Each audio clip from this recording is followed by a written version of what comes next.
All right. The next question is about a fear of failing. All right. So the child is motivated to do things on their own. However, they're very afraid of failing at that task. So whenever the parent tries to help them solve problems, the child insists that they know what they're doing. But then when they get the answer wrong, then the child gets upset and frustrated. And on top of that, for harder problems, the child will give up easily if he fails immediately. He just stops trying altogether and then gets upset. So there's very little resolve on the child's part to keep going. So once they have a little bit of failure or more challenging problems, they just give up. All right, so this is somewhat of a more complicated answer to your question because I'm gonna range all over the place here.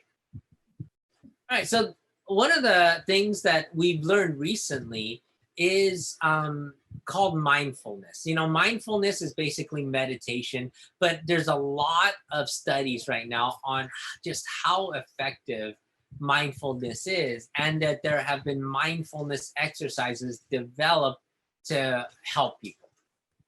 So one of the activities that they've developed is in having the child intentionally get things wrong. So you set up a game or you set up an activity, and the whole goal of the activity is for them to be wrong so that they learn that there's nothing wrong with being wrong.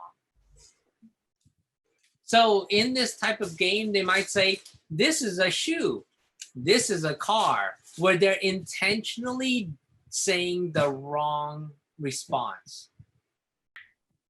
Another program that we've done in the past is what we call the effort program, right? And the effort program is about us heavily reinforcing the child's attempt at doing something and not their success at actually doing it, but the amount of effort and trying that they do to succeed. All right, so when it comes to getting the child to be tolerant of these situations, then there's a number of different things that you can look at doing. So most of the time in the effort program, what we're doing is we're giving them a task we know they cannot succeed at.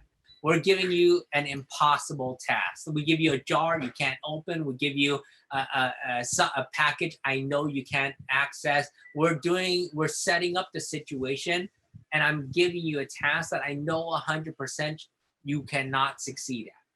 So we give you the task to do, and then what we're trying to do is we're reinforcing the effort, how much trying you do, how long you try for. So here, we're not working on any specific task necessarily.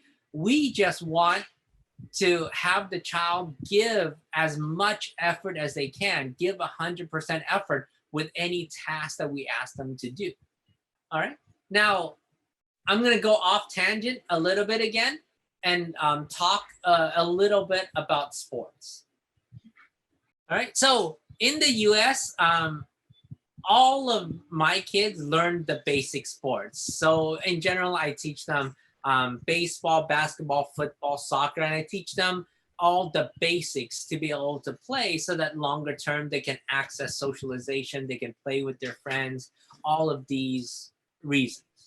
We also like to teach them how to ride a two-wheel bike, how to ride a scooter, how to ride rollerblades, how to ride a skateboard. So we teach all of these kind of particular skills to the kids that we work with. Now, the thing is that they have great benefits alone. Like, oh, these activities are great for them to access socialization, for them to get physical activity, all that stuff. But there is an ancillary benefit that we're going to talk about today. So the ancillary benefit for myself is that sports and all of these activities really teach a child to tolerate failure, because there's a lot of failure in any sports that you're going to play. And in nowhere is this captured more than it is in baseball, you know? So when you take a look at the Hall of Famers, the people that are the most famous in baseball, right? They miss the ball 7 out of 10 times, and that's considered great.